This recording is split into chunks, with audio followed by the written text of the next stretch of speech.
Bonjour amis, Marc Maillot encore avec vous dans la suite de notre étude sur les 10 commandements. Nous sommes arrivés actuellement au 8e commandement et je lis dans le livre de l'Exode chapitre 20 verset 15 tu ne commettras pas de vol. Alors je lis dans le catéchisme de Westminster par contre une analyse de la parole de Dieu qui exige de nous le 8e commandement et le texte nous dit le 8e commandement exige que l'acquisition de nos biens et le service de nos intérêts ainsi que ceux des autres soient faits d'une manière parfaitement licite. Alors, deuxième question, qu'interdit le 8e commandement? Mais le 8e commandement interdit tout ce qui peut ou pourrait nuire injustement à nos biens ou à nos intérêts, ainsi qu'à ceux des autres. Alors, si la Bible interdit le vol, mes amis, c'est que la Bible reconnaît donc que le principe de la propriété privée est bon. Nous y reviendrons tout à l'heure. Hein? Mais le vol était puni dans la Bible, car on n'a pas le droit de prendre ce qui est autrui. Quiconque n'a jamais été victime d'un larcin sait combien on se sent violé quand quelqu'un prend l'un de nos biens ou par agression ou par subterfuge.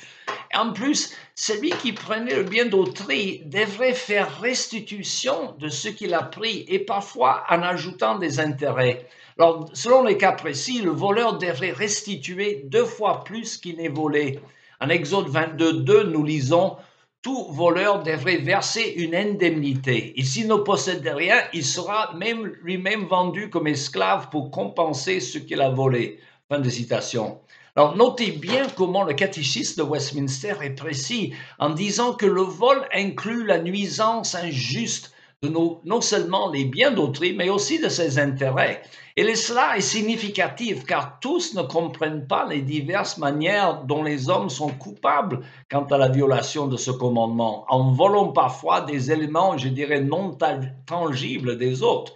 En guise d'exemple, je signale souvent à mes étudiants haïtiens qui ont ce défaut culturel un peu peut-être de ne pas arriver à l'heure pour des rendez-vous, que le fait d'arriver en retard est une violation de ce 8e commandement, car il s'agit de voler le temps à l'autre qui est arrivé à l'heure. Et comme le proverbe dit, hein, le temps c'est de l'argent, donc un vol est une façon de priver un autre de son temps. Et de même, un dentiste ou un médecin dont le patient est en retard pour un rendez-vous et qui doit toujours, lui, payer ses assistantes, son loyer, son électricité, le médecin, le dentiste est victime de vol dans le sens que la négligence de son patient devient un manque à gagner pour lui.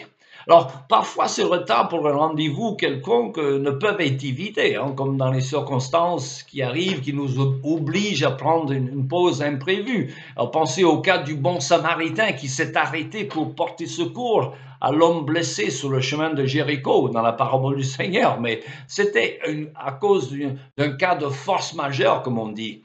Mais le retard systématiquement que pratiquent certains est une forme de vol, en ce qu'il prive l'autre d'une partie de son gagne-pain. Et de même, nous volons Dieu lorsque nous n'apportons pas à sa maison, à savoir l'Église, l'argent de la dîme et l'offrande qu'il nous demande, comme l'affirme le prophète Malachie au chapitre 3. Alors, bien que nous ne soyons plus sous la loi de l'Ancien Testament à l'égard du soutien du temple, il n'y a aucune raison de supposer que le devoir des chrétiens de soutenir l'Église et ses ministères soit pour autant aboli. Au contraire. Et le chiffre de 10% représenté par la dîme est un bon indice qui devrait nous guider dans notre contribution à l'œuvre de Dieu. Et d'ailleurs, ceux qui pratiquent la dîme constatent qu'il y a une bénédiction particulière pour ceux qui font confiance à Dieu et qui pourvoient toujours mystérieusement aux besoins des siens. Par contre, ceux qui ne donnent pas la dîme se privent inutilement, je dirais, de cette bénédiction et sont coupables de voler Dieu, aussi invraisemblable que cela puisse paraître. Lui à qui appartient le bétail sur 1000 collines, hein, comme nous dit le psalmiste. Alors, c'est en ce sens et en guise de conclusion que nous évoquons l'affirmation du philosophe français du 19e siècle, Joseph Proudhon, un anarchiste d'ailleurs, hein, qui affirma que la propriété, c'est le vol. Monsieur Proudhon n'avait pas complètement tort. Et mot d'explication, hein, la Bible n'est pas, comme je dis, contre la propriété privée. D'ailleurs, le commandement contre le vol présuppose la propriété privée, comme nous l'avons déjà dit.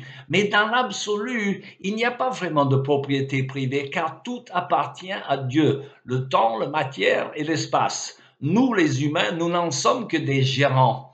Et un jour, nous aurons tous des comptes à rendre devant le maître pour notre gérance. Alors, de ce qu'il nous a confié, hein, certes, à celui qui a beaucoup reçu, beaucoup sera exigé. Autrement dit, plus on a, plus est grand notre responsabilité de partager avec ceux qui en ont moins.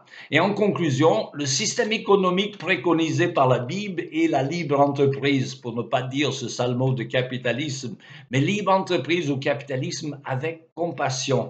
Les chrétiens ne doivent pas voler, mais apprendre à se servir de leurs biens, de leur temps, de leurs talents avec compassion, de façon à faire avancer le règne de Dieu.